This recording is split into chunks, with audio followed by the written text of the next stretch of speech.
Good morning. Welcome to Truth Be Told with Don V. And we have a couple interesting reports we'd like to bring before you. Before we move to that, please subscribe. 90% of the people that view my videos are not subscribers. It's completely free, doesn't cost a cent, and it really helps out my numbers. At any rate, without ado, let's move to the first one. It says Joe Biden hiding classified reports on Swalwell's sexual relationship with Chinese spy and honeypot Fang Fang. The intel community has a classified report detailing Democrat Representative Eric Swalwell's intimate relationship with Chinese spy and honeypot Fang Fang. Recall, according to Axios, Fang Fang was a blunder for Eric Swalwell and other Democrat candidates, but it's also reported that Chinese spy had an intimate relationship with Swalwell. In December, a source on Capitol Hill confirmed to the Federalist that Swalwell indeed had a sexual relationship with Fang Fang. Despite this Chinese spy scandal, Swalwell remains on the House Intelligence Committee thanks to Pelosi and has access to some of the nation's most highly classified information, which I'm sure he's sharing with China. According to a new report on Breitbart, China's puppet, Joe Biden, is hiding the classified report on Swalwell's sexual relationship with Fang Fang. Breitbart News exclusively reported. The report, which intelligence and national security sources familiar with its content who spoke on condition of anonymity told Breitbart News, contains details on the nature of Swalwell's relationship with Fang Fang, including certain sexual acts they allegedly engaged in together. I could care less what they're doing together, but I do care that he has access to classified information. Sources familiar with it, however, would not provide any more detail on the nature of those acts or other details in the report, which is currently classified.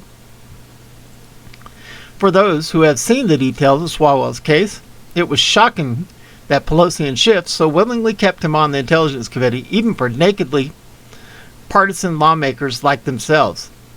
A former senior national security official familiar with the details of the report told Breitbart News. This official said that any government figure with original classification authority, that includes Democrat Slow Joe and Director of National Intelligence Avril Haines, could order the declassification of the report so the public and Swalwell's constituents in particular can read it for themselves. Both the White House and the Office of the Director of National Intelligence have not replied to requests for comment when asked if Slow Joe or Director Haines will declassify the report in interests of transparency. And you know they won't. They're going to protect it just like they're protecting this little sleazebag coke addict. Next one. Surprise! Hunter Biden's art dealer has ties to China. Really? No way! Hunter Biden's new career as a highly paid artist continues to get shadier. Last week we learned that Hunter will meet with his supposedly anonymous buyers. Now we're learning that his dealer has ties to China. You couldn't make this up, Fox News reports. Hunter Biden's art dealer said he wanted to be the lead guy in China in 2015. The art dealer representing the president's his son has long-standing ties to China and said in 2015 that he wanted to be the art world's lead guy in China. Yeah, let's be the lead guy. George Burgess, who is representing Hunter Biden as he ventures into the art world, has talked about his business dealings in China in the past, but his reported ties could pose an ethic issue as he sells Biden's art to anonymous buyers. Yeah. Good way to money launder, isn't it? A representative for Burgess previously told Fox News that the sales of Biden's art will be kept confidential. The White House has said that they have an ethics plan in place to ensure that Slow Joe's son doesn't know who buyers are, though Hunter has raised eyebrows with plans to attend art shows where potential buyers will be in attendance. Burgess said in a 2015 interview with Resident that he wanted to be the arts world leader in China. Yeah, I bet he does. More coke. My plan is to be the lead guy in China, the lead collector and art dealer discovering and nurturing talent from that region, Burgess said. I plan to find and discover and bring to the rest of the world those I consider China's next generation of modern artists. PJ Media notes the obvious problem here. The Biden regime keeps saying that the buyers for Hunter's art will be kept anonymous. That doesn't help. Neither does Hunter, admitting that he will meet with them. Potential is there for literally anyone, Xi Jinping, George Soros, the Iranian Ayatollah, just about anyone, to funnel money directly into Biden's bank account and then let them know on the sly what they've done so. Democrats and the media would be losing their minds if this story was about DJT or Jr., and everyone knows it. Cross posts from American Lookout. These people are just make me sick at my stomach. Can't wait to see them get arrested. Breaking. Complaint filed against Gretchen Whitmer over charter jet trip to Florida last March. 49th Governor of the state of Michigan, Gretchen Whitmer, had to know this was coming. You can't try to sneak away on a charter jet during a pandemic that you are crying wolf about and expect no one to notice. Seriously. As a quick refresher about Governor's exploits, let's revisit an article I wrote earlier this spring that went over Whitmer's love of using private jets. Gretchen Whitmer likes private jets, even flew on one to Biden inauguration. From that article, Michigan Governor Gretchen Whitmer's transition fund paid for a private jet she took to attend Slow Joe's Inauguration in January, according to a new report. Whitmer is already facing scrutiny for using the transition to pay for the vast majority of her trip to Florida, a trip she continually lied about taking. No way. They wouldn't lie to us, would they? Whitmer is already facing scrutiny for using the transition to pay for the vast majority of her trip to Florida, a trip Michigan journalist Charlie LeDuff reported during the Friday episode of his radio show No BS NewsHour that the Michigan Transition 2019 Fund also used nearly $21,000, labeled as a gift by the fund, to charter a plane for the governor to attend Biden's inauguration to her family in Washington, D.C. LeDuff noted the Michigan Transition 2019 filings page was dark for years until the reports of Whitmer's trip to the Sunshine State against her own travel advisories. It is unclear if the plane Whitmer reportedly chartered in January is the same as the plane she chartered through Michigan Air Company, Air Eagle, LLC, to fly to visit her father in Florida. Whitmer's office did not immediately return Fox News' request for comment on LeDuff's report. Now, the reason the governor said she had to take a 4-day trip to Florida was to visit her dad, who was ill back in March. Understandable, she took a private jet for security reasons, being she was so concerned with security, as she did not notify Florida State Police that she would be in the state, which normally is a protocol to ask for more protection, even if she felt her team was fine protecting her.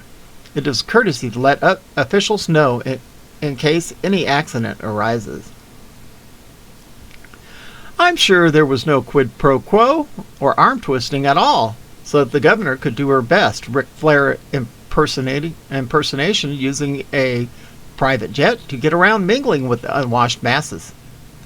Now comes word that a group by the name of Michigan Rising Action has filed a complaint with the Michigan Bureau of Elections for violating campaign finance laws. In the complaint just filed today, it says this: Michigan Rising Action referred to the attached campaign finance complaint to the Secretary of State, detailing the Governor Whitmer's personal travel on a private jet flight paid for by her campaign is a direct violation of the Michigan campaign finance law and should be subject to all applicable fines and penalties. Governor Whitmer has tried to run from her secret flight to Florida for months, and her repeated attempts to cover up her hypocrisy have only resulted in more scandal and legal trouble, said Eric Ventimiglia, Executive Director of Michigan Rising Action. Ventimiglia continued, Whitmer's latest attempt to pass this personal trip off as a campaign expense is a clear violation of Michigan's campaign finance laws, and she must be held accountable once and for all for her repeated breach of ethics in the law. Whitmer has faced significant criticism over the secret trip to Florida, which she took at a time she advised Michiganders not to travel, and amidst Michigan lockdowns and a spike in Michigan COVID cases. Whitmer has faced significant criticism over her secret trip to Florida, and she took at a time she advised initially, Whitmer refused to give details on the trip, attempting to keep flight under wraps from the public, AP reported. Whitmer has repeatedly refused to give details about the trip, including when and where she went, how she got there, and how she paid for it, citing security reasons. She has only said that taxpayer money was not used to pay for it, and it lasted two full days or less, and that she went more than a month before April 19th when news of the trip leaked. Once it became apparent that this story would not go away, Whitmer tried to pass the buck, announcing that the personal flight was the expense of a nonprofit. Unfortunately for Whitmer, this is a violation of the rules surrounding nonprofit expenditures for personal use, which is why Michigan's Rising Action promptly filed an IRS complaint against Governor Whitmer for this violation. Subsequently, Whitmer announced her intent to shift the expense to her campaign, which is the source of today's official complaint. Michigan's Rising Action complaint alleges two violations of the Michigan Campaign Finance Act, Sections 21A, by illegally using candidate committee funds to finance the candidate's personal expenses in the guise of an incidental expense, and Section 33, by knowing filing an inaccurate statement or report. Potential penalties include prohibition of Gretchen Whitmer as assuming public office and from receiving compensation from public funds, in addition to a requirement that Gretchen Whitmer reimburse the unauthorized expense. Now, I'm not a legal scholar. I'm not even going to pretend to be one here on my show on WHAM 1600 AM 92.7 FM in Ann Arbor. Yet this complaint filed by Vint Milligan and Michael, our Michigan Rising Action, makes sense. How can it be above board for any elected official to be able to leverage this type of pull? And it's all on the up and up. If you happen to be a legal scholar, please let me know what you think about this and it gives us email address. Being I can't find a legitimate reason for this not to be some sort of violation. If it isn't, then it will be free for all for elected officials to leverage their office for personal favors, like they've been doing for years. This also should be a big issue going into next year's re-election campaign for Whitmer, but thankfully the folks at Michigan Rising Action are not waiting for next year to take action. They're doing the watchdog work right now, and it's just what it needs. Let's make Michigan less corrupt for a change. Oh, these people. I'm above the law. You guys are just sheeple. Huh.